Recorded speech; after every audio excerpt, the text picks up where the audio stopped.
আমি নিজে গুমের শিকার, কিন্তু যে সমস্ত ইস্যুতে তারা ওয়াকআউট করেছেন ওখানে কিছু কিছু তথ্য সঠিক ছিল না, ওনারা সঠিকভাবে উপস্থাপন করেনি।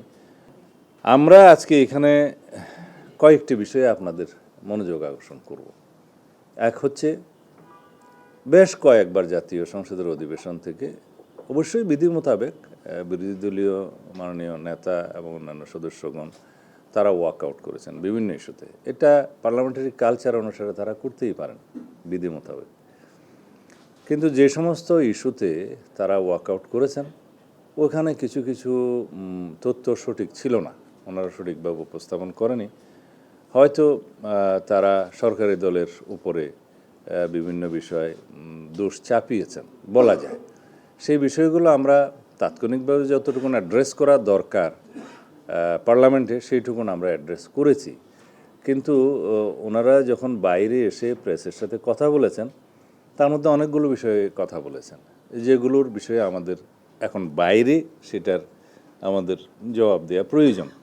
তা না হলে আমরা অনেকটা আপনাদের কাছে, মিডিয়ার কাছে, জাতির কাছে আমরা হয়তো আমাদের বিষয়টা পরিষ্কারভাবে তুলে ধরতে পারবো না। সেই জন্য আজকের এই প্রেস ব্রিফিং। এই অর্ডিন্যান্সগুলোর বিষয়ে আমাদের মাননীয় আইনমন্ত্রী কথা বলবেন। আমরা 133টি অর্ডিন্যান্স আর্টিকেল 93 অনুসারে পার্লামেন্টের প্রথম বৈঠকে আমরা প্রথমে এগুলো উপস্থাপন করেছি, যেটা সাংবিধানিক বাধ্যবাধকতা উপস্থাপন করার। তার মধ্যে 4টা বিষয় থাকে। হয় 30 দিনের মধ্যে এগুলো অনুমোদন করতে হবে, অথবা অননুমোদন করতে হবে, অথবা এগুলো বিল আকারে অথবা সংশোধিত আকারে আমাদেরকে সেটা পার্লামেন্টে তুলে স্ব মন্ত্রণালয়ের যে সমস্ত অর্ডিন্যান্সগুলো জারি করা হয়েছিল সেগুলো আইনে পরিণত করতে হবে। তা আমরা একটা বিশেষ কমিটি জাতীয় সংসদের প্রথম দিকে যেটা করে দিয়েছিলেন মাননীয় স্পিকার, এই সংসদীয় বিশেষ কমিটির প্রস্তাবনার মধ্যেই থাকে তার অ্যাক্টিভিটিস কী হবে, কার্যক্রম কী হবে। তাতেই বলা হয়েছে যেহেতু এখন মন্ত্রণালয় সম্পর্কিত কমিটিগুলো, স্থায়ী কমিটিগুলো এখনও গঠন করা সম্ভব হয়নি, সেই জন্য এই বিশেষ কমিটি অধ্যাদেশগুলো পর্যালোচনা করে সংসদে রিপোর্ট পেশ করবেন। সেটা সংক্ষিপ্ত সময়ের মধ্যে 3টা লং সেশনে আমরা বসে বিশেষ কমিটিতে এপ্রিলের 2 তারিখে সেটা বিশেষ রিপোর্ট সংসদে সেই কমিটির আহ্বায়ক আমাদের মাননীয় সংসদ সদস্য অ্যাডভোকেট জয়নাল আবদিন সাহেব প্লেস করেছেন। তার মধ্যে কয়েকটা ভাগে এটা প্লেস করা হয়েছে। তার মধ্যে 98টি অর্ডিন্যান্সের ব্যাপারে প্রথম ভাগে বলা হয়েছে এটা অ্যাজ ইট ইজ আমরা সংসদে যেভাবে আছে সর্বসম্মতিক্রমে পাশ হবে। এরপরে 16টা অধ্যাদেশের বিষয়ে বলা হয়েছে যে এটা আমরা যাচাই বাছাই করে পরে বিল আকারে সংসদে উত্থাপন করা হবে। তারপরে একটা তালিকা আছে, সেই তালিকার মধ্যে যেগুলো আমরা হেফাজত এবং রহিতকরণ করব সেই তালিকাটা আছে। আরেকটা আছে সংশোধিত আকারে, সেটার সংখ্যা সম্ভবত 15টা। এখন সেই বিষয়গুলো আমরা কিভাবে উত্থাপন করলাম, মাননীয় বিরোধী দলীয় নেতা পরে যখন ওয়াকআউট করেন তখন তিনি বললেন যে 91টা বিল এখানে উপস্থাপন করা হয়েছে, 16টা যাচাই বাছাই করে পরে উত্থাপন করা বলে বলা হয়েছে, বাকিগুলো গেল কোথায়? আইনমন্ত্রী সাহেব ফ্লোরে জবাব দিয়েছেন যে 91টার মধ্যেই কিন্তু বাকি 17টা অন্তর্ভুক্ত। কারণ কোনো অধ্যাদেশ জারি হওয়ার 15-20 দিন, 1 মাস 2 মাস পরে দ্বিতীয় সংশোধনী আনা হয়েছে, কোথাও তৃতীয় সংশোধনীও আনা হয়েছে। মূলত অধ্যাদেশ একটা। তো যখন বিল আকার উত্থাপন করা হয় জাতীয় সংসদে, সব অধ্যাদেশগুলোকে এক করে একটা বিল আকারেই উত্থাপন করা হয়েছে। এইটা আমার মনে হয় মাননীয় বিরোধী দলীয় নেতা হয়তো খেয়াল করেননি। সেই কারণে তিনি মনে করেছেন 91টা না হয় প্লেস হলো, 16টা প্লেস হবে না, বাকিগুলো গেল কোথায়? বাকিগুলো এই 91টার মধ্যেই অন্তর্ভুক্ত। তিনি হয়তো এটা খেয়াল করতে পারেন। ডিটেলটা আইনমন্ত্রী সাহেব বলবেন। আর যে সমস্ত বিলগুলো নিয়ে পার্লামেন্টে এই বিশেষ রিপোর্টের মধ্যে মাননীয় বিরোধী দলীয় সদস্যগণ নোট অফ ডিসেন্ট দিয়েছিলেন, এই বিশেষ কমিটির রিপোর্টে হুবহু সেই সমস্ত নোট অফ ডিসেন্টগুলো উল্লেখ করা হয়েছে যেভাবে তারা দিয়েছেন। এবং নোট অফ ডিসেন্টওয়ালা অধ্যাদেশগুলো যেগুলো সংসদে উত্থাপিত হয়নি বা সংশোধিত আকার হয়েছে অথবা রহিত এবং হেফাজতকরণের জন্য উত্থাপিত হয়েছে, এই সব বিষয়ে নজিরবিহীনভাবে মাননীয় স্পিকার 2 মিনিটের জায়গায় কোথাও 10 মিনিট 15 মিনিট করে কয়েকজন সদস্য বিরোধী দলীয় সদস্যদেরকে কথা বলার সুযোগ দিয়েছেন।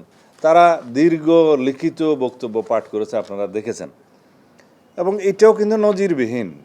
তো যে সমস্ত বিষয়ে এগ্রিড হয়েছিলাম সেগুলোর ব্যাপারে আলাদা আপত্তি উত্থাপন করতে পারে যখন বিল উত্থাপিত হবে, অথবা বিল উত্থাপন করার জন্য অনুমতি প্রার্থনা করবে। এই স্টেজটাকে বলা হয় পার্লামেন্টের প্র্যাকটিসে, কেউ আপত্তি দিলে অনেক সদস্য সংখ্যা থাকলেও একজনকে এর উপরে কথা বলতে দেয়া হয়।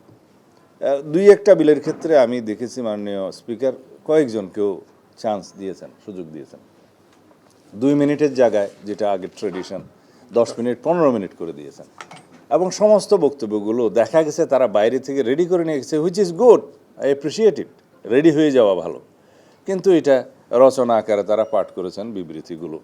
এরপরেও আমরা কোনো কারণ দেখিনি শেষের দিনে ওয়াকআউট করার। সেটা যেটা হয়েছে জুলাই স্মৃতি জাদুঘর, সেটা হ্যাঁ রিপোর্টের মধ্যে অ্যাজ ইট ইজ পাস করার জন্য সবাই এগ্রিড হয়েছিল, কিন্তু মন্ত্রণালয় যখন বিলটা আনে অ্যাজ ইট ইজ আকারেই আনছে। কিন্তু কোনো বেসরকারি সদস্য যখন কোনো সংশোধনী আনে এবং সেটা যদি রিজনেবল মনে হয় সংসদের কাছে বা সরকারি দলের কাছে, মেজরিটি পার্টির কাছে, তখন সেটা সংসদের বিবেচনায় নেওয়া যায় এবং সেই সংশোধনীটা ভোটাভুটির মধ্যে গৃহীত হয়। হ্যাঁ, এখানে তারা আপত্তি দিয়েছেন, তারা কিন্তু কোনো সংশোধনী এনে তারপর আপত্তিটা দিতে পারতেন, তারপরেও তাদেরকে কথা বলার সুযোগ দেওয়া হয়েছে। বিষয়টা হচ্ছে জুলাই স্মৃতি জাদুঘরের নিয়ন্ত্রণ মন্ত্রণালয়ে থাকবে না কোনো মন্ত্রণালয়ের বাইরে বেসরকারি লোক থাকবে। কিউরেটর কে হবে সেটার বিষয়ে বলা নেই, যদিও তিনি এখন বেসরকারি বাইরের মন্ত্রণালয়ের বাইরের একজন বিশিষ্ট ব্যক্তি। কিন্তু সেই আইনে অবসর গ্রহণের বিষয়টা বা পদত্যাগের বিষয়টা যেভাবে বলা হয়েছে, সেই ব্যক্তি স্বেচ্ছায় পদত্যাগ না করলে রোজ কিয়ামত পর্যন্ত তাকে সরানোর কোনো সুযোগ ওই আইনে রাখা হয় না। সেই জন্য বলা হয়েছে আইদার তিনি সরকারের কাছে পদত্যাগ করবেন, অথবা কোনো কারণে যদি সরকার রিজনেবলি মনে করে যে তাকে অপসারণ করা দরকার, সেই সুযোগটা সরকারের কাছে আছে। তখন এই বিষয়ে কথা আমরা আরও বলতে পারতাম। আমরা লিডার অফ দি হাউসের অনুমতি নিয়ে এবং আইনমন্ত্রী সাহেব যথাযথভাবে ফ্লোরে বলেছেন যে আমরা এরপরেও এটা আরও সংশোধিত আকারে বিল আনতে পারি পরের সেশনে, তার আগে আমরা আলাপ আলোচনা করব, আপনাদের বক্তব্য শুনবো, এবং এটা আমরা প্রতিশ্রুতি দিচ্ছি যে এই বিষয়ে আমরা সবাই মিলে আলোচনা করে একটা নতুন বিল আবার আনতে পারি। সেটা তো একটা উত্তম প্রস্তাব। তা এখন সেই বিষয়গুলো রিজনেবলি তারা বিবেচনা না করে এবং ওখানে আবার নির্বাচনের কিছু ইস্যু তুলে এবং অন্যান্য অপ্রাসঙ্গিক কিছু বক্তব্য তুলে তারা যে কয়েকবার ওয়াকআউট করেছেন, সেই বিষয়গুলো আমার মনে হয় যে যৌক্তিক হয়নি।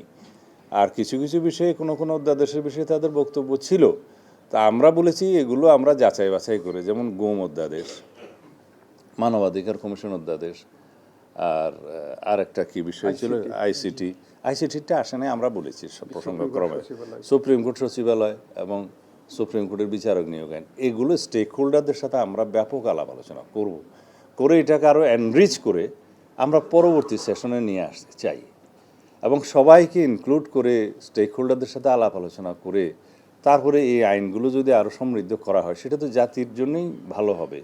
আর এমন না যে ওখানে এমন এই অধ্যাদেশগুলো অ্যাজ ইট ইজ পাশ করে দিলে যে এখনই এগুলো শুদ্ধ আইন হচ্ছে, তা নয়। কারণ আমরা যদি এররগুলো রেখে এই আইনগুলো রেখে দিই, তাহলে গুম কমিশনের যে এখতিয়ারটা দেওয়া হয়েছে, তাতে করে যারা গুমের শিকার তারাই অবিচারের শিকার হবেন। আমি নিজে গুমের শিকার।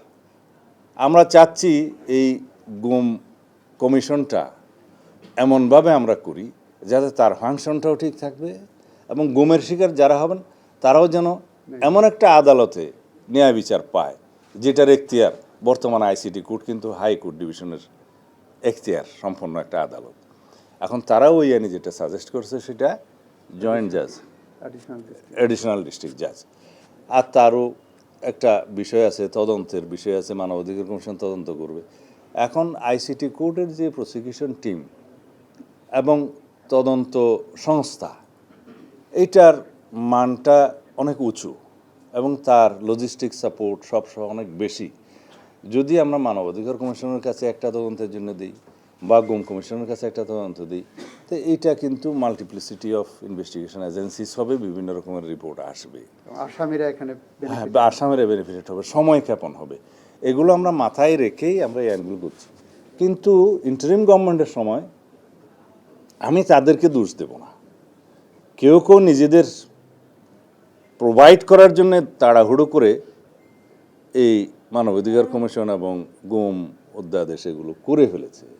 আমরা দোষ দিতে চাই না। ১.৫ বছর একটা গভর্নমেন্টের বয়স, হয়তো তাড়াহুড়োর মধ্যে এগুলো ওনারা করতে চেয়েছেন, সেই জন্য কিছু কিছু ভুলভ্রান্তি থাকতেই পারে। তা এখন তো একটা রেগুলার গভর্নমেন্ট, পলিটিক্যাল গভর্নমেন্ট, এখন অনেক সময় আছে আমরা আলাপ আলোচনা করে এই গুম অধ্যাদেশগুলো, মানে গুম কমিশনগুলো, মানবাধিকার কমিশন এবং আইসিডি অ্যাক্ট, এগুলো সিমিলারিটিস রেখে আমরা যাতে গুমের শিকার যদি কেউ হন বা অতীতে যারা হয়েছে তাদের জন্য যদি ন্যায় বিচার এবং সর্বোচ্চ ন্যায় বিচার নিশ্চিত করতে পারি, তাহলে সেটাই কি ভালো না? এবং সেই জন্য আমাদের একটু সময় দরকার। এখন এই বিষয়গুলো মাথায় রেখে আমরা কথা বলেছি, কিন্তু বিরোধী দলের সদস্যরা এই জিনিসগুলোকে রাজনীতিকীকরণ করেছেন। আমরা যেটা করতে চাই না। আমার মনে হয় আমি যথেষ্ট বলেছি। এবার আইনমন্ত্রী সাহেব, আপনি যা কিছু বলতেছেন ইন ডিটেল